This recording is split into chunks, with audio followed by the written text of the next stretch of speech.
Hulk ভাই, Hulk ভাই, বাড়ি থেকে ফোন। হ্যালো। হ্যালো হালকু বেটা, তোদের সন্তান হতে চলেছে।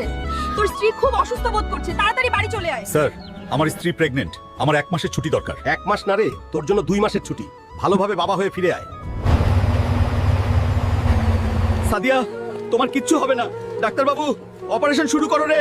আমার স্ত্রীকে বাঁচিয়ে দাও রে। স্যার, সন্ত্রাসীরা বর্ডার ভেঙে ঢুকে পড়েছে।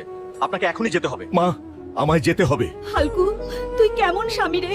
এই অবস্থায় তোর স্ত্রীকে রেখে তুই চলে যাবি? কিন্তু মনে রাখিস, তোর এই মুখ আমাদেরকে কখনো দেখাবি না।